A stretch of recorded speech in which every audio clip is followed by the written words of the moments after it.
Chapter 3. It was a warm spring night, and I sat at a table on the terrace of the Napolitan after Robert had gone, watching it get dark, and the electric signs come on, and the red and green stop-and-go traffic signal, and the crowd going by, and the horse cabs clippity-clopping along at the edge of the solid taxi traffic, and the pools going by, singly and in pairs, looking for the evening meal.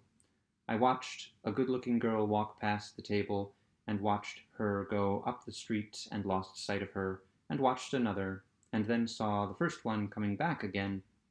She went by once more, and I caught her eye, and she came over and sat down at the table. The waiter came up.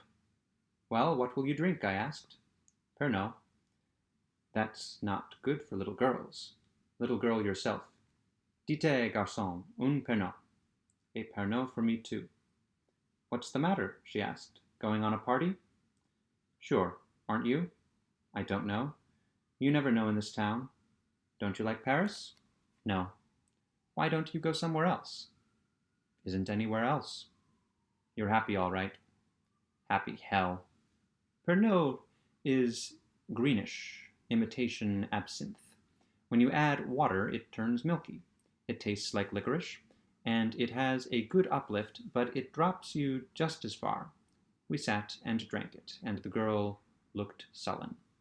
"Well," I said, "are you going to buy me dinner?" She grinned, and I saw why she made a point of not laughing. With her mouth closed, she was a rather pretty girl. I paid for the saucers, and we walked out to the street. I hailed a horse cab, and the driver pulled up at the curb, settled back in the slow, smoothly rolling fiacre. We moved up the Avenue de l'Opéra, past the locked doors of the shops, their windows lighted, the avenue broad and shiny and almost deserted. The cab passed the New York Herald Bureau, with the window full of clocks. "What are all the clocks for?" she asked. "They show the hour all over America." "Don't kid me." We turned off the avenue, up the Rue des Pyramides, through the traffic of the Rue de Rivoli, and through a dark gate into the Tuileries. She cuddled against me, and I put my arm around her. She looked up to be kissed. She touched me with one hand, and I put her hand away. "Never mind." "What's the matter? You sick?" "Yes. Everybody's sick. I'm sick too."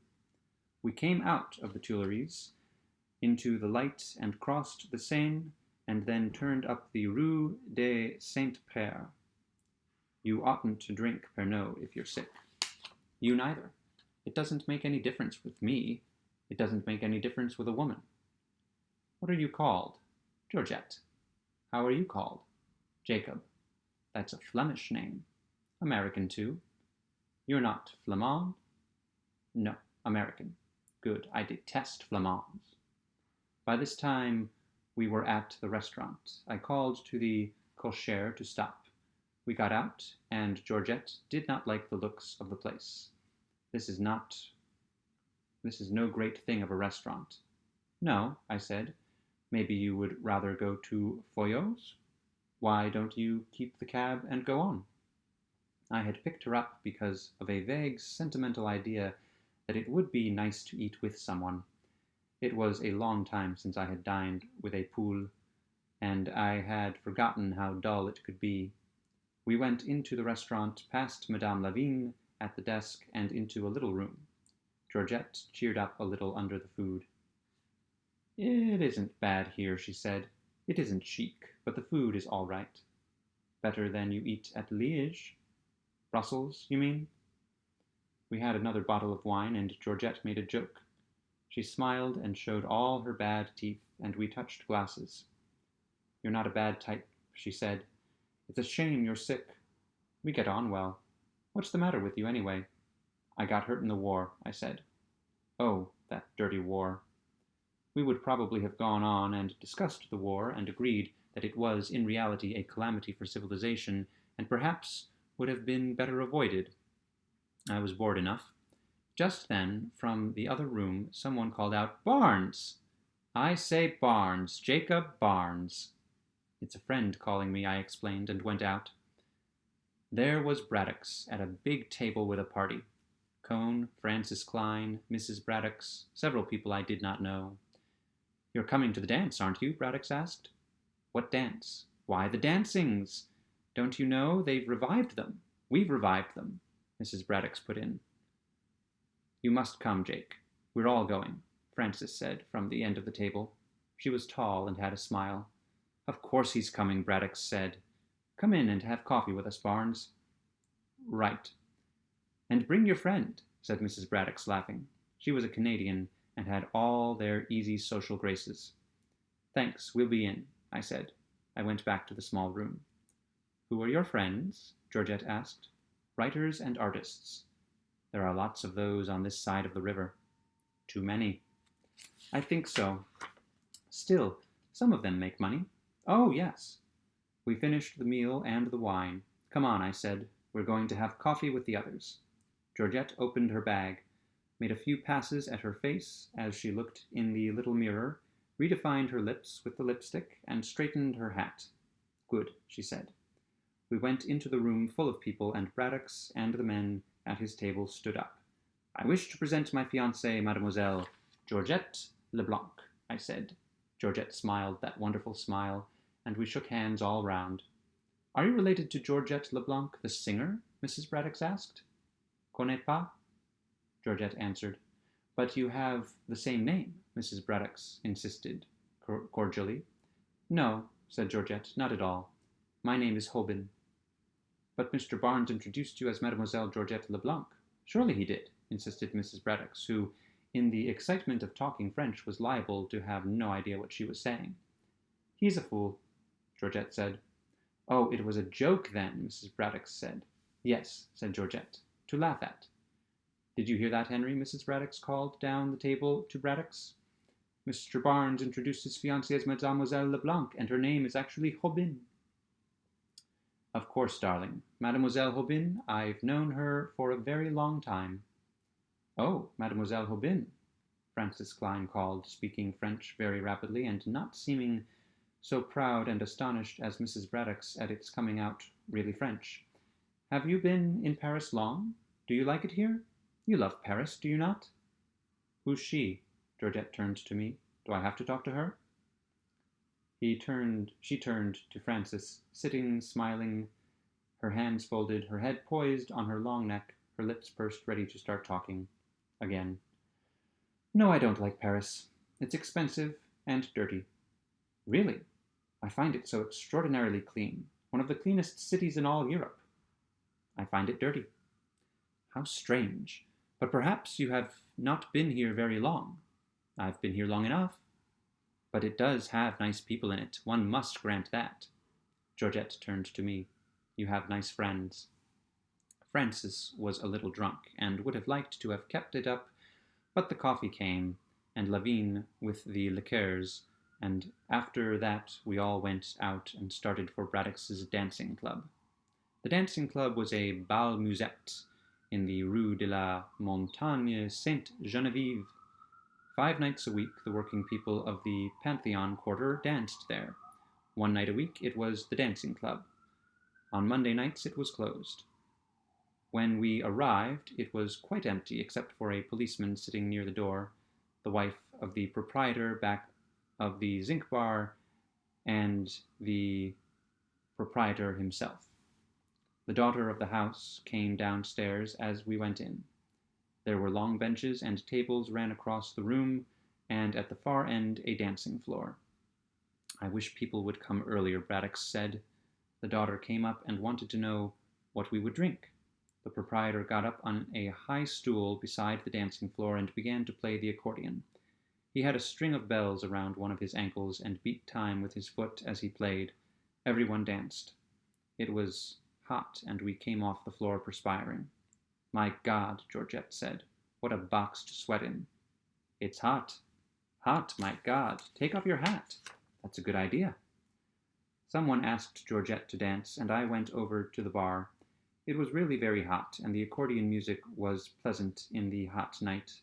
I drank a beer, standing in the doorway and getting the cool breath of wind from the street. 2 taxis were coming down the steep street. They both stopped in front of the ball. A crowd of young men, some in jerseys and some in their shirt sleeves, got out. I could see their hands and newly washed, wavy hair in the light from the door. The policeman standing by the door looked at me and smiled. They came in. As they went in under the light, I saw white hands, wavy hair, white faces, grimacing, gesturing, talking. With them was Brett. She looked very lovely, and she was very much with them. One of them saw Georgette and said, "I do declare, there is an actual harlot. I'm going to dance with her, Let. You watch me." The tall, dark one, called Let, said, "Don't be rash." The wavy blonde one answered, "Don't you worry, dear." And with them was Brett. I was very angry. Somehow, they always made me angry. I know they are supposed to be amusing and you should be tolerant, but I wanted to swing on one, anyone, anything to shatter that superior, simpering composure. Instead, I walked down the street and had a beer at the bar at the next ball. The beer was not good, and I had a worse cognac to take the taste out of my mouth. When I came back to the ball, there was a crowd on the floor, and Georgette was dancing with the tall blonde youth who danced big hippily, carrying his head on one side, his eyes lifted as he danced. As soon as the music stopped, another one of them asked her to dance. She had been taken up by them. I knew then that they would all dance with her. They are like that. I sat down at a table. Cone was sitting there. Francis was dancing. Mrs. Braddock's brought up somebody and introduced him as Robert Prentice. He was from New York by way of Chicago, and was a rising new novelist. He had some sort of an English accent. I asked him to have a drink. "Thanks so much," he said. "I've just had one." "Have another." "Thanks, I will then." We got the daughter of the house over, and each had a fin à l'eau. "You're from Kansas City, they tell me," he said. "Yes. Do you find Paris amusing?" "Yes." "Really?" I was a little drunk. Not drunk in any positive sense, but just enough to be careless. "For God's sake," I said, "yes. Don't you?" "Oh, how charmingly you get angry," he said. "I wish I had that faculty." I got up and walked over toward the dancing floor. Mrs. Braddock followed me. "Don't be cross, Robert," she said. "He's still only a child, you know." I wasn't cross, I said. I just thought perhaps I was going to throw up. "Your fiancé is having a great success, Mrs. Braddock's." Mrs. Braddock's looked out on the floor where Georgette was dancing in the arms of the tall, dark one called Let. "Isn't she?" I said. "Rather," said Mrs. Braddock's. Cone came up. "Come on, Jake," he said. "Have a drink." We walked over to the bar. "What's the matter with you? You seem all worked up over something." "Nothing. This whole show makes me sick is all." Brett came up to the bar. "Hello, you chaps." "Hello, Brett," I said. "Why aren't you tight?" "Never going to get tight any more. I say, give a chap a brandy and soda." She stood holding the glass, and I saw Robert Cone looking at her. He looked a great deal as his compatriot must have looked when he saw the Promised Land. Cone, of course, was much younger, but he had that look of eager, deserving expectation. Brett was damned good-looking. She wore a slip-over jersey sweater and a tweed skirt, and her hair was brushed back like a boy's. She started all that. She was built with curves like the hull of a racing yacht, and you missed none of it with that woolly jersey. "It's a fine crowd you're with, Brett," I said. "Aren't they lovely? And you, my dear, where did you get it?" "At the Napolitan." "And have you had a lovely evening?" "Oh, priceless," I said. Brett laughed. "It's wrong of you, Jake. It's an insult to all of us. Look at Francis there, and Joe." This for Cone's benefit. It's in restraint of trade," Brett said. She laughed again. "You're wonderfully sober," I said. "Yes, aren't I? And when one's with the crowd I'm with, one can drink in such safety, too." The music started, and Robert Cone said, "Will you dance this with me, Lady Brett?" Brett smiled at him. "I've promised to dance this with Jacob," she laughed. "You've a hell of a biblical name, Jake." How about the next? Asked Cone. We're going, Brett said. We've a date up at Montmartre. Dancing. I looked over Brett's shoulder and saw Cone standing at the bar, still watching her.